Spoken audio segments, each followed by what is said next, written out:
क्या आपने कभी सोचा है दोस्तों कि बदलते जमाने के साथ लोगों का रहन सहन तो बदल ही रहा है, साथ ही जीने का तरीका भी बदल रहा है। आज कोई लोग ऐसे हैं जो नौकरी इत्यादि के कारण अकेले रहते हैं, तो कुछ लोग ऐसे भी हैं जो बिना किसी मजबूरी के अपनी मर्जी से अकेले रहना पसंद करते हैं। अपने काम को सच्चे लगन से अकेले ही करते रहते हैं। जो लोग अपनी मर्जी से अकेले रहते हैं उनमें तो कुछ बुनियादी गुण होते हैं। ऐसे लोग जीवन में बहुत कुछ जल्दी ही हासिल कर लेते हैं, और दूसरी ओर ऐसे भी लोग होते हैं जो एक पल के लिए भी अकेला नहीं रह सकते। ऐसे लोगों का अकेला पड़ जाना जैसे अंधेरी काल कोठरी में जीवन भर के लिए किसी कैदी का पड़ जाना। फिर ऐसे लोग इस भाग दौड़ भरी जिंदगी में उलझ जाते हैं, क्योंकि इनको अकेला रहना पसंद नहीं, खुद के लिए समय ही नहीं। फिर ऐसे लोग यह सोच के पछताते हैं कि काश इस भाग दौड़ भरी जिंदगी से दूर होके खुद के लिए समय निकाल लिया होता तो आज ऐसे दिन नहीं आते। पर अकेला रहना हर किसी के लिए वाकई कोई आसान काम नहीं है दोस्तों। और अकेले रहने का यह मतलब भी नहीं है कि हम अकेले घर बार परिवार रिश्ते नातों से दूर रहें। अकेले रहने की भी एक कला होती है जो आगे हम इस कहानी में जानेंगे। हम कैसे एकांत में रहकर अपने काम को, अपने सम्मान को, अपनी प्रतिष्ठा को, अपनी उज्जवल भविष्य को कैसे आगे बढ़ा सकते हैं। हम अकेले रहने के उन 7 अमूल्य गुणों के बारे भी जानेंगे। तो दोस्तों, कहानी बहुत मजेदार है, ध्यान से सुनिएगा। इससे पहले कि आप इस कहानी में खो जाएं, इस चैनल को सब्सक्राइब जरूर कर लें। एक व्यक्ति एक गुरु के पास आया और बोला, गुरुदेव, मेरे दुख का कारण क्या है। गुरु बहुत ही बड़े आत्मज्ञानी व्यक्ति थे। गुरु ने कहा, अपने आप को चीजों से चिपका लेना, चीजों को पकड़ लेना और उन चीजों के प्रति आसक्त होकर उसके पीछे भागना ही तुम्हारे दुख का कारण है। उस व्यक्ति ने गुरु का धन्यवाद किया और कहा, गुरुदेव, आपने तो मेरी समस्या का समाधान कर दिया। मैं इतने दिनों से अपनी समस्या का समाधान चाहता था। आपका धन्यवाद गुरुदेव। यह कहकर वो व्यक्ति वहां से जाने लगा। गुरु ने कहा, पूरी बात तो सुन लो। उस व्यक्ति ने कहा, नहीं गुरुदेव, आपका इशारा मिल गया, बस वही काफी है, और समझदार के लिए इशारा ही काफी होता है गुरुदेव। 1 महीने बाद वो व्यक्ति फिर से गुरु के पास आया। इस बार उस व्यक्ति का हाल बहुत बुरा था। वो बहुत दुखी था। वो सीधे गुरु के चरणों में गिर गया और कहा, गुरुदेव, आपने जो कहा था मैंने वैसे ही किया, पर मुझे सुख नहीं मिला। मुझे तो और दुख मिल रहा है। गुरु ने उस व्यक्ति से पूछा, तुमने ऐसा क्या किया। व्यक्ति ने कहा, मुझे अपने परिवार वालों से, मित्र रिश्तेदारों से दुख मिल रहा था, तो मैंने उसे छोड़ दिया और छोड़कर चला गया। 2-4 दिन तो मुझे बहुत अच्छा लगा, पर धीरे धीरे मुझे उनकी याद आने लगी। अपनी माता पिता, अपनी पत्नी, अपने बच्चे याद आने लगे। रिश्ते रिश्तेदार, यहाँ तक कि अपने शत्रु भी मुझे याद आने लगे। इतना दुख तो मैंने उनके पास रहकर भी नहीं जाना था, जितना कि उनसे दूर होकर दुखी हो गया हूँ। इसलिए आज मैं घर वापस जाने के लिए निकला था और आपके पास आ पहुँचा। आपने मुझे इतनी गलत सलाह क्यों दी गुरुदेव। गुरु मुस्कुराए और गुरु ने कहा, तुम परिवार को छोड़कर भागे, मित्रों रिश्तेदारों, यहाँ तक कि शत्रुओं को भी छोड़कर भागे, पर यह तुम्हारी गलतफहमी थी कि तुम छोड़कर भाग रहे हो। वास्तव में तो तुम उन्हें लेकर भाग रहे थे। व्यक्ति ने कहा, पर मैं तो गुरुदेव किसी को अपने साथ नहीं लाया। गुरु ने कहा, जो चीजें हमें दुख देती है वो कहीं बाहर नहीं होती, यहाँ तक कि जो हमें सुख देती है वो भी बाहर नहीं होती। यह सब परिवार वाले, रिश्तेदार, मित्र, शत्रु, यह कहाँ बसते हैं। यह सब हमारे मन में बसते हैं। और जब तुम भागे तो तुम अपने मन को साथ लेकर भागे, और तुम्हारे मन में यह सब तुम्हारे साथ भागी, तो तुम इनसे कहीं दूर नहीं गए। जब जो चीजें मन में बसी हो और वो आसपास हो तो वो जो दुख देती है वो हमें बहुत लगता है, पर वो बहुत कम होता है। और जब हम इन चीज़ों से दूर हो जाते हैं यानी छोड़कर भाग जाते हैं, तब मन उन चीज़ों को पाने के लिए फिर से प्रयास करने लगता है और तब यह चीज़ें बहुत ज़्यादा दुख देती है, जैसे तुम्हें हो रहा है। व्यक्ति ने कहा, तो गुरुदेव मैं क्या करूं? चीज़ों के साथ रहूं तो दुख, चीज़ों को छोड़कर जाऊं तो दुख। क्या मैंने सिर्फ दुख उठाने के लिए ही जन्म लिया है?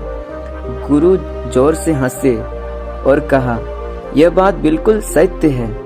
यहाँ सब सिर्फ दुख उठाने के लिए ही जन्म लेते हैं, पर यह भी सत्य है कि इन दुखों के पार सुख है और उन सुख के पार दुख है, फिर सुख और फिर दुख है।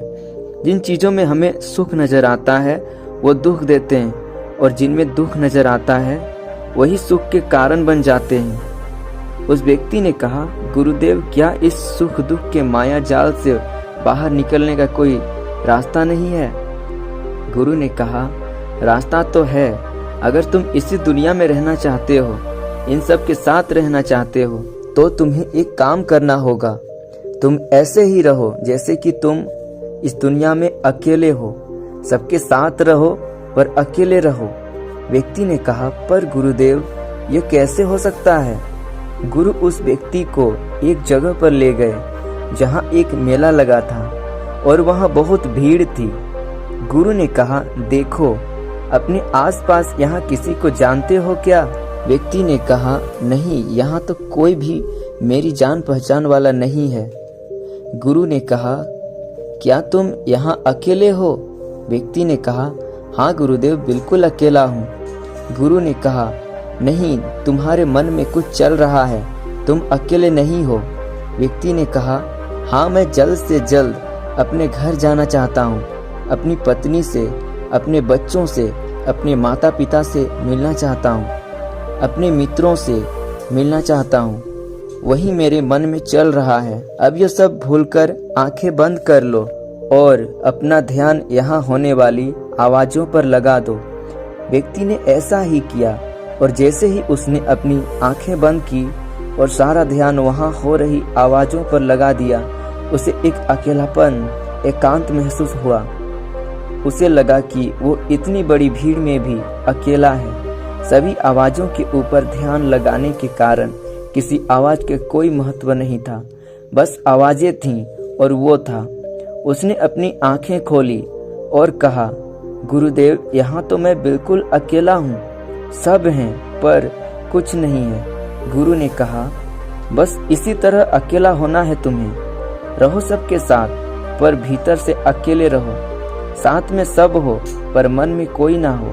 जिसने इस तरह से अकेला जीना सीख लिया, उसे कभी जीवन में दुख नहीं होते, उसे चीज़ें दुख नहीं देती, वो हर चीज़ में आनंद की प्राप्ति करता है। गुरु ने आगे कहा, महान सफलताएं अकेलेपन से ही शुरू होती है। अकेलापन ही हमें उनसे मिलाता है। अपने अकेलेपन को नकारात्मक मत समझना, बल्कि उसे एकांत समझकर खुद को जानने का प्रयास करो। जब तुम्हें एकांत पसंद आने लगे, इसका मतलब यह होगा कि तुम्हारा वास्तविक वजूद तुमसे मिलना चाहता है। इसलिए अपने इस एकांत प्रेम का सम्मान करो।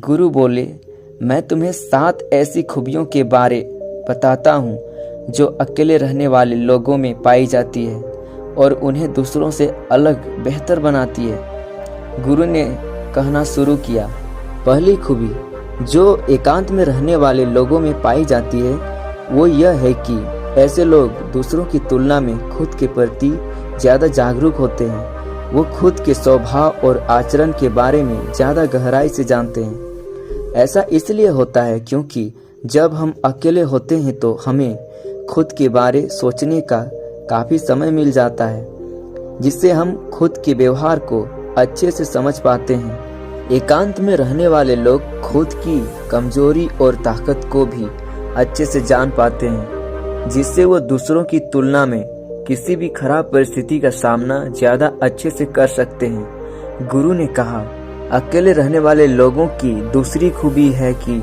ये सकारात्मक सोच वाले लोग होते हैं। देखो, जब बहुत से लोग हमारे साथ होते हैं तो वहाँ एक दूसरे से तुलना, जलन, घमंड, लालच जैसे कुविचार अपने आप ही मन में आने लगते हैं और फिर इंसान इन विचारों के बस में आकर उल्टे सीधे काम करने लगता है। हालांकि ऐसा नहीं है कि एकांत में रहने वाले लोगों के मन में ये विचार नहीं आते, लेकिन क्योंकि वो अकेले हैं इसलिए दूसरों से तुलना, जलन, घमंड जैसे विचार उनके मन में दूसरों की तुलना में थोड़ा कम आते हैं। साथ ही अकेले रहने की वजह से उन्हें खुद के बारे में सोचने का ज़्यादा समय मिल जाता है, जिससे वो अपने नकारात्मक विचारों को पहचान कर उन्हें कम कर सकते हैं, जिसके कारण ऐसे एकांत में रहने वाले लोग ज़्यादा सकारात्मक होते हैं। अकेले रहने वाले लोगों की तीसरी खासियत कि ये लोग ज़्यादा अनुशासित और आत्मनिर्भर होते हैं, क्योंकि अकेले रहने वाले लोगों को अपने ज़्यादातर काम खुद से ही करने पड़ते हैं, इसलिए ये दूसरों की तुलना में ज़्यादा आत्मनिर्भर होते हैं। साथ ही ऐसे लोगों को दूसरों का काम भी पसंद नहीं आता, ये अपना काम खुद करने पर ही भरोसा करते हैं। साथ ही ये लोग कोशिश भी करते हैं कि दूसरों से कम सहायता लेनी पड़े, पर क्योंकि ऐसे लोग आत्मनिर्भर और अपने काम को लेकर स्पष्ट होते हैं, इसलिए ऐसे लोग अनुशासित भी होते हैं। ये अपने समय की कद्र करते हैं और दूसरों का भी समय बर्बाद नहीं करते।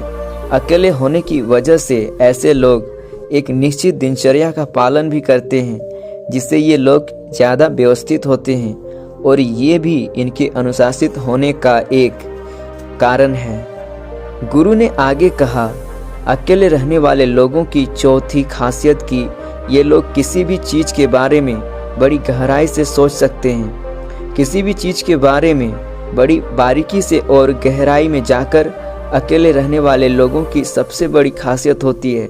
इसलिए जितने भी लेखक, कवि और बड़े बड़े काव्यों के रचयिता हुए हैं, उन सभी को एकांत में रहना पसंद था, क्योंकि जब कोई व्यक्ति एकांत में होता है तो वो अपने अंदर की आवाज़ सुन पाता है। जितने भी बड़े आविष्कार हुए हैं, उन सब की शुरुआत एकांत में हुई थी, क्योंकि एकांत में रहकर ही किसी चीज़ के बारे में बड़ी बारीकी से सोचा और समझा जा सकता है। गुरु ने कहा, एकांत में रहने वाले लोगों की पांचवी खूबी यह है कि इनका व्यक्तित्व सबसे अलग, सबसे हटके होता है और वे लोग जो ज़्यादातर लोगों के साथ रहते हैं या अकेले रह ही नहीं पाते, वे जितनी भी कोशिश कर लें, लेकिन जाने अनजाने ही सही, लेकिन दूसरों के व्यक्तित्व का कुछ हिस्सा उनके अंदर आ ही जाता है। दूसरों की आदतें, दूसरों के विचार उनके अंदर प्रवेश कर ही जाते हैं, जिससे उनके व्यक्तित्व में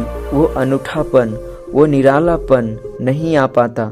उनका व्यक्तित्व कोई सारे लोगों का मिश्रण होता है, पर क्योंकि एकांत में रहने वाले लोग अपने ज़्यादातर समय अपने साथ बिताते हैं, इसलिए दूसरों की बातों और विचारों से बहुत ही कम प्रभावित होते हैं। इनके अपने जीवन को जीने के खुद के बनाए नियम और कायदे होते हैं, जिनका ये पालन करते हैं। ये किसी से भी आसानी से प्रभावित नहीं होते हैं, इसलिए ऐसे लोगों की शख्सियत सबसे हटकर सबसे अलग होती है। इसलिए इनके व्यवहार में एक अलग ही निरालापन होता है, जो किसी दूसरे व्यक्ति को पसंद भी आ सकता है और नहीं भी। गुरु बोले, छठी खासियत जो एकांत में रहने वाले लोगों में पाई जाती है, अकेले रहने वाले लोगों के दूसरों के साथ रिश्ते बहुत ही गहरे और मजबूत होते हैं। हालांकि अकेले रहने वाले लोग ज़्यादा लोगों से अपने संबंध नहीं बनाते, लेकिन ये जितने भी लोगों से संबंध बनाते हैं, सच्चे दिल से बनाते हैं। ऐसे लोगों के बहुत ही कम दोस्त होते हैं, लेकिन जितने भी होते हैं, ये उनसे अपनी दोस्ती पूरी ईमानदारी से निभाने की कोशिश करते हैं। अक्सर लोगों को यह लगता है कि एकांत में रहने वाले लोग बहुत कम बात करते हैं, लेकिन उनसे पूछिए जिनसे ये दिल से जुड़े होते हैं कि उनसे कितनी बातें करते हैं। ऐसे लोग जिन्हें अपना मान लेते हैं और वो इनके सामने अपने पूरे दिल की बात रख देते हैं। अकेले रहने वाले लोग बहुत ही कम लोगों के साथ संबंध तो रखते हैं, लेकिन ज़रूरत पड़ने पर वो अपनी तरफ से पूरी मदद करने के लिए भी तैयार रहते हैं। इसलिए इनके रिश्ते कम लोगों से तो होते हैं, लेकिन जिनके भी साथ होते हैं बहुत मजबूत होते हैं। अगली खासियत, अकेले रहने वाले लोग मानसिक तौर पर और भावनात्मक रूप से बहुत मजबूत होते हैं, क्योंकि उन्हें पता होता है कि आज कोई समस्या उनके ऊपर आती है तो उन्हें अकेले ही उस समस्या से निपटना पड़ेगा। ऐसा बार बार करने से उनके अंदर खुद के प्रति आत्मविश्वास बढ़ जाता है, और आत्मविश्वास व आत्मसम्मान के बढ़ने से वे मानसिक व भावनात्मक तौर पर और मजबूत होते चले जाते हैं। वे यह मान लेते हैं कि ऐसी कोई भी समस्या नहीं है जिसे वो अपने दृढ़ इच्छा शक्ति के दम पर हरा नहीं सके, और यही एक सोच उन्हें दूसरों से अलग बनाती है। इतना कहने के बाद गुरु चुप हो गए तो उस व्यक्ति ने कहा, गुरुदेव, आपकी सारी बात ठीक है, लेकिन यह कब कहा जा सकता है कि अकेलापन एक वरदान है? यह सुनकर गुरु ने कहा, अकेलापन हमेशा से ही एक वरदान रहा है, अगर हम उस समस्या को पूरी सकारात्मकता के साथ उपयोग कर पाएं तो। क्योंकि जब हम दुनिया के लोगों के साथ होते हैं तब हम भीड़ का हिस्सा होते हैं, लेकिन जब हम अकेले होते हैं तब हम खुद के साथ होते हैं, और जब हम खुद के साथ होते हैं तभी हम अपने समय का सदुपयोग, खुद का आकलन, खुद के शौक, सभी बातों पर ध्यान दे सकते हैं, अपनी कमजोरियों पर भी काबू पा सकते हैं, या ऐसा कह सकते हैं कि सच में अच्छाई की राह और इंसानियत की मंजिल भी पा सकते हैं। उस व्यक्ति को गुरु की बात समझ आई और वो गुरु को धन्यवाद कर अपने घर चला गया। दोस्तों, हम इतना समझें कि जिन चीज़ों को हम पाना चाहते हैं वो तब तक हमें दुख देती है जब तक कि हम उसे पा ना लें, और जब हम उसे पा लेते हैं तब वो फिर से हमें दुख देती है कि वो कहीं हमसे छूट ना जाएं, और जब वो हमसे छूट जाती है तब वो फिर से हमें दुख देती है। उसके जाने का दुख जो बहुत गहरा होता है। जीवन भर हम एक चीज को पकड़ते हैं, फिर दूसरी चीज को पकड़ते हैं, तीसरी चीज को पकड़ते हैं, और पीछे की चीजों को विदा करते रहते हैं। इसी तरह हम सुख पकड़ते हुए दुख को पकड़ते चलते हैं। पर जिस व्यक्ति ने अकेला रहना सीख लिया, वो परिवार में, समाज में सब कुछ करते हुए आनंद की प्राप्ति करते हैं। सारे कार्यों को पूरा करते हुए सुख से जीता है, आनंद से जीता है। तो दोस्तों, ये कहानी आपको कैसी लगी कमेंट सेक्शन में हमें ज़रूर बताएं, और अच्छी लगी हो तो इस चैनल को सब्सक्राइब करना ना भूलें। तो मिलते हैं अगली कहानी में।